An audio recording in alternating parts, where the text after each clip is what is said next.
Hello friends, welcome back to our channel Learn with Nishman. So we are heading to the fourth fundamental right, that is right to freedom of religion. In last video, I gave you complete information about word secular, how the word secularism is derived from it, right? And what's the deep meaning of it, how it is different from Western concept, and how we use secularism in India, right? So today, following that word, we are going to understand these articles, that is 25 to 28, under right to freedom of religion. All right. So, right to freedom of religion is guaranteed to all Indians by the Constitution under Article 25 to 28. Okay, this जो बच्चे ये हमारा topic है, हम जो ये करने वाले हैं right to freedom of religion, it guarantees the right not only to individuals but also to religious groups. Okay. Individuals के साथ साथ ये राइट रिलीजियस ग्रुप्स को भी मिला है. Okay, so they can also claim this fundamental right under constitutional law. Now let's discuss the very first article, that is article 25. Article 25 हमें क्या कहता है बच्चे? That it guarantees the freedom of conscious, the freedom to profess. क्या क्या freedom देता है? To profess, to practice, to propagate,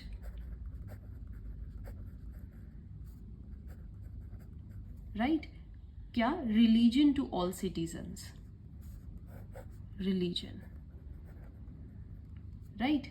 So this above mentioned freedoms are subject to, but ये जो freedoms हैं बच्चे, ये किस चीज़ के देख में, किस चीज़ के उसमें करनी पड़ती हैं हमें? Freedoms in public order के अगेंस्ट नहीं होनी चाहिए, हेल्थ के अगेंस्ट नहीं होनी चाहिए, एंड मोरालिटी के अगेंस्ट नहीं होनी चाहिए. So somewhere it's not absolute, right? And we can enjoy this fundamental right only if it doesn't affect these three conditions, right? अगर ये कॉन्ट्रावीन हो रही हैं तो ये फंडामेंटल राइट हमारा वहीं पर कन्फाइन हो जाएगा. Okay, so this article also gives a provision that state can make laws. यहाँ पर स्टेट के ऊपर एक ड्यूटी बनती है, और इस आर्टिकल के अंदर स्टेट को एक पावर दी गई है that to make laws that regulates and restricts any financial, economic, political or other secular activity associated with any religious practice, right? They can control that. They provide, state also have to provide for the social welfare and reform or opening up of Hindu religious institutions of a public character to all sections and classes of Hindus, right? So बच्चे, लेकिन यहाँ पे देखिए हम बात कर रहे हैं हिंदूज की, but you have to clear it in your mind that Hindus में हम क्या इंक्लूड करते हैं? People who are professing the Sikh, Jain or Buddhist religion. Okay, they all sum up to Hindus. Okay, and Hindu institutions shall also be construed accordingly. ठीक है बच्चे, समझ में आया? Therefore, अब ध्यान से सुनिएगा, जो प्योर रिलीजियस एक्टिविटीज हैं are subject to public order, health and morality and other provisions of part 3rd.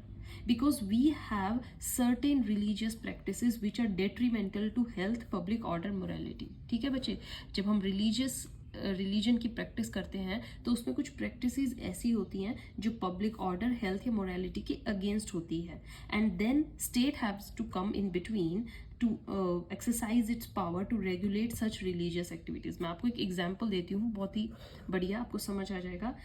इन कई जगह बच्चे क्या है, for the name of religion we kill animals. Okay, होता है ना कहीं कहीं पर. Killing of animals in the name of religion is not allowed, that's not allowed. Okay, walking naked, हम किसी रिलीजन में होता है वॉकिंग नेकेड, तो कुछ ऐसी प्रैक्टिसेस होती हैं which are against public order, health and morality. And killing of animals is against health, walking naked is against morality.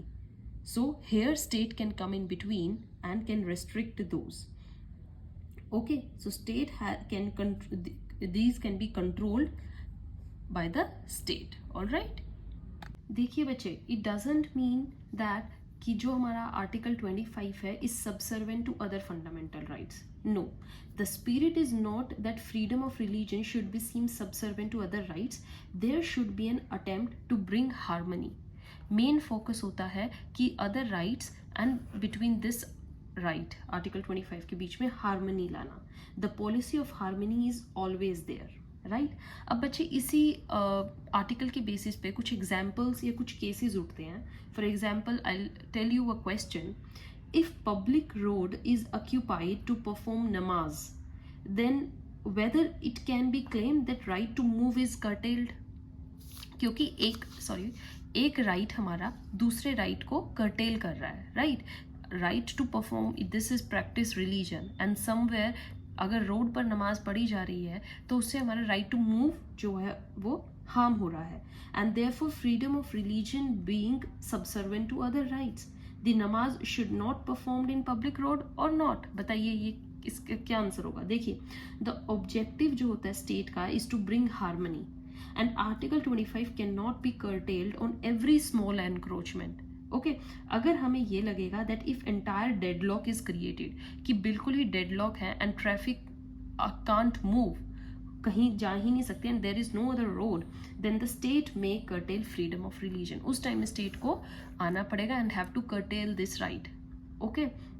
You can not enjoy one right by taking the rights of the other people. Right. आपको दूसरे लोगों को भी enjoy करने का right उनको उतना ही देना पड़ेगा. ओके.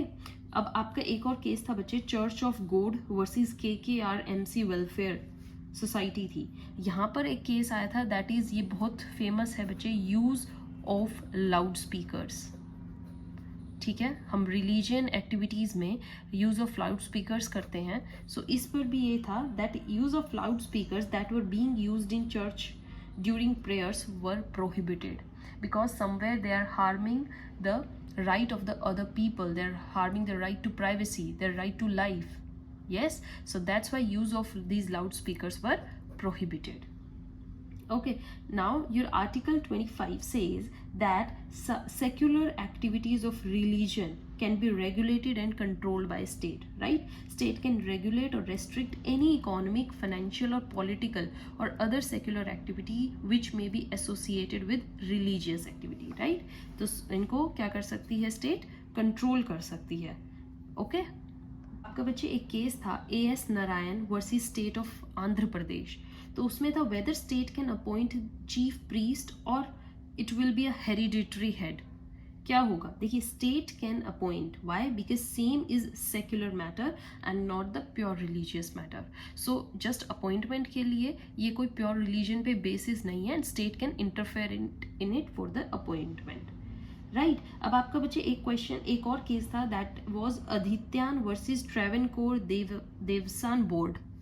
और इसमें था in order to be priest in temple, जिसमें प्रीस्ट हो, वो प्रैक्टिस थी कि he must belong to just Brahmin caste only. कल मैंने आपको सेक्युलरिज्म में भी बताया था that a person need not to be a Brahmin, he can be any person of Hindu religion who fulfils the criteria of priesthood.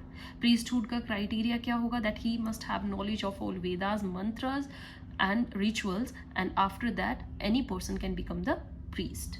Right. Now moving to Article 26 of Indian Constitution. Article 26 हमें क्या कहता है बच्चे. This article provides that every religious denomination has the following rights. कौन कौन से rights होंगे, but subject to again what, morality, health and public order. ये ध्यान में रखना है. ये राइट्स आप इंजॉय कर सकते हो, बट किसको हार्म कर रहे बिना, मोरालिटी को, हेल्थ के, पब्लिक ऑर्डर को. First, the right to form and maintain institutions for religious and charitable intent. Right. तो इंस्टीट्यूट्स आप क्रिएट कर सकते हो for religious and charitable intents. Then right to manage its own affairs in the matter of religion. Management भी आप उनकी खुद कर सकते हो for its own affairs. Then right to acquire immovable and movable property. ये जो institutions हैं इनके पास right है that they can acquire immovable or movable property. The fourth one, the right to administer such property according to law. But administer किसके according करना है, administration according to law. वो property कैसे ली है, मेंटेनेंस, उसकी टैक्सेस, ये सब आपको लॉ के अकॉर्डिंग फुलफिल करने पड़ेंगे. Okay, so article 25 relates to individuals freedom of religion, right? But whereas article 26 relates to institutional freedom of religion, right बच्चे? 25 में इंडिविजुअल की फ्रीडम की बात हो रही थी रिलीजन में, right? And whereas 26 talks about institution. तो आपने कंफ्यूज नहीं होना है. ऑल राइट, देखिए, व्हेन कॉन्स्टिट्यूशन वाज फ्रेम्ड, हमारे यहाँ पर इस आर्टिकल 26 की हिस्ट्री बताती हूँ. क्या था? One of the concern was that individual should be given freedom to religion, right? At the same time, individual के लिए तो हमने article 25 frame कर दिया, but there were many religious dominations like Arya Samaj, ब्रह्म समाज, प्रार्थना समाज, ऐसे अलग अलग हमारे यहाँ पर denominations थी. So these are the groups within Hindus who believe on certain aspects of religion. ये खुद की belief होती है. So most of these denominations are running institutions already. So there was a fear that they should not be sidelined. ठीक है, तभी government को लगा कि ये कभी साइडलाइन ना हो जाए, and there was need felt to guarantee these religious denominations to run institutions, right? इनको तब एक गारंटी दी गई कि आप अपने institutions को रन कर सकते हैं, right? Therefore article 26 was inserted. ठीक है बच्चे, समझ में आया? इसकी हिस्ट्री थोड़ी, ये जो ऑलरेडी एग्जिस्टिंग इंस्टीट्यूशंस थे जिनकी खुद की एक बिलीफ थी, उनको प्रोटेक्ट करने के लिए आर्टिकल 26 जो है इस्टेब्लिश हुआ. सो इसी के अंदर एक हमारा केस था that running an educational institute for profit. अगर आप किसी एजुकेशनल इंस्टीट्यूट को just for the profit run कर रहे हैं बच्चे, it will come under article 19 close 1G. ठीक है, ये उसके अंडर आएगा. अ रिलीजियस इंस्टीट्यूट अगर होगा then it will come under, अगर आप सोल उसको रिलीजियस बेसिस के लिए कर रहे हो देन वो 26 आर्टिकल के नीचे आएगा, and that can not earn profit. So it has to be for religious and just for charitable purpose. Alright बच्चे, मैं आपको एक फ्लो चार्ट बताती हूँ. देखिए हमारे क्या होता है, हमारे एजुकेशनल इंस्टीट्यूशंस होते हैं, राइट? यही होते हैं. तो अगर वो एजुकेशनल इंस्टीट्यूशन रिलीजियस बेसिस का है, जैसे हमारे मदरसा होते हैं, राइट, गुरुकुल्स होते हैं, तो ये होते हैं हमारे आर्टिकल 26 के अंडर. ओके, अगर educational institute for the business purpose है, बिजनेस भी है साथ साथ, राइट, जैसे कि हमारे स्कूल्स हैं एंड ऑल दीज, सो ये हमारे किसके अंडर गवर्न होते हैं, 19(1) क्लोज G के अंडर. ऐसे ही बच्चे, अगर एजुकेशनल इंस्टीट्यूट्स फॉर माइनॉरिटी बनाए गए हैं, राइट, तो वो हमारे किसके अंडर, आर्टिकल 30 के अंडर मैनेज होंगे, जो हम आगे पढ़ने वाले हैं. ऑल राइट, तो अब आपको तीनों में डिफरेंस पता लगा, हम कौन से आर्टिकल को किसके नीचे, कौन से इंस्टीट्यूट को किस आर्टिकल के नीचे पढ़ने वाले हैं. So secular education can be given to any religious institute set up under Article 26. 26 के अंडर अगर कोई भी इंस्टीट्यूट सेटअप होगा तो वहाँ पर सेक्युलर एजुकेशन दी जा सकती है, and state can not interfere in that, right? Now comes your article 27. Article 27 किसकी बात करता है बच्चे? Freedom as to payment of taxes for promotion of any particular religion, right? According to this article of the constitution, there can be no taxes, the proceeds of which are directly used for the promotion and or maintenance of any particular religion or religious domination. Okay, अगर कोई भी proceed जिसको religious purpose के लिए use किया गया है, तो आप उसके ऊपर कोई भी टैक्स नहीं लगा सकते हैं. फाइन बच्चे, ये हम आर्टिकल 27 कहता है. ठीक है, there can not be any law which compel the citizens to pay taxes and the proceeds of that tax will go for promotion of any particular religion. ऐसा नहीं होगा. कोई भी टैक्स जो होगा, जो पब्लिक से लिया गया है, वो रिलीजियस पर्पज में यूज नहीं होगा. Although fees can be levied, fees देखिए ली जाती है, आप टेम्पल्स में जाते हैं वहाँ पे मनी चार्ज की जाती है. Fees can be imposed for providing infrastructure facilities, but not taxes. Taxes का रोल नहीं होता रिलीजियस में पर्पज में, राइट? ना आप टैक्सेस लेके उसको रिलीजियस पर्पज में लगा सकते हैं, ना रिलीजियस पर्पज की मनी के ऊपर आप टैक्सेस लगा सकते हैं. All right, then comes your article 28.